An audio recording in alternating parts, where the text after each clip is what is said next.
মঞ্চের পক্ষ থেকে 8B bus stand, Jadavpur 8B বাস স্ট্যান্ডে ভারতীয় ঝান্ডা নিয়ে আন্দোলন সাধারণ মানুষের, সেখানে প্রতিবাদী মুখের দর্শন। এই অভয়ার মঞ্চের প্রায় 1 বছর অতিক্রান্ত, প্রশাসন থেকে সরকার চুপচাপ, কি বলবে? কারণ এখানে তো প্রশাসনই তো ইনভলভ।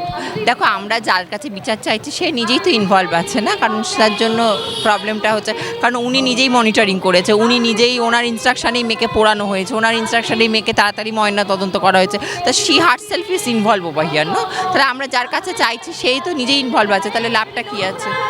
পুলিশের সিভিক পুলিশ গ্রেপ্তার হয়েছেন, সিভিক পুলিশ প্রশাসনের পক্ষ থেকেই গ্রেপ্তার, সিভিক ভলেন্টিয়ার, তারপরে কিন্তু আর কাউকে ধরলো না সিবিআই।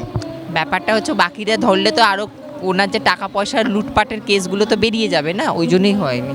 মেন ব্যাপার দেখো, টাকা পয়সা লুটপাট যে কেসগুলো সেগুলো বেরিয়ে যাবে। আজকে দেখো, উনি সবসময় বিজেপিকে দোষ দিচ্ছে। বিজেপি তো আজকে ও মেয়েটাকে তো পোড়াতে যায়নি না, বিজেপি তো আর মেয়েটাকে তো তড়িঘড়ি করে তো ময়নাতদন্ত করায়নি। কে করিয়েছে? সবই তো উত্তর তো পাবলিকের কাছে রয়েছে না। বিজেপি সিপিএম তো এরা করেনি না, কারণ এটা তোমাকে বুঝতে হবে।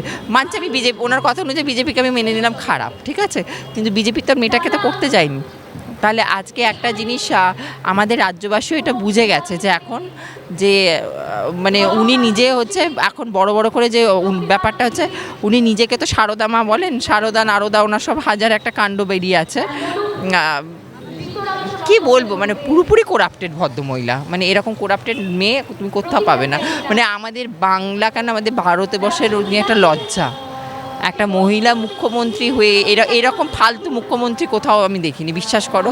আমার আজকে এত বছর, মানে প্রায় আমি 3-4 যুগ দেখে নিলেও 4 যুগ 5 যুগ আমি দেখতে যাচ্ছি, কিন্তু আজকে আমি দেখলাম এরকম ফালতু মহিলা আমি কোথাও দেখি, বিশ্বাস করো। আমার লাইফে আমি এরকম প্রথম দেখছি। আর আমি মানে অ্যাকচুয়ালি কী বলতো, আগে না উনি একটা অন্যরকম মানুষের কাছে ইমেজ ক্রিয়েট করেছিল, সেইটা এখন ধরা পড়ে গেছে, পাপের ঘোড়াটা পূর্ণ হয়েছে, ধরা পড়ে গেছে না। অভয়ার মা আক্রান্ত হলো, তাকে হসপিটালেও দেখতে গেল না, এটা খুবই দুঃখজনক, খুবই।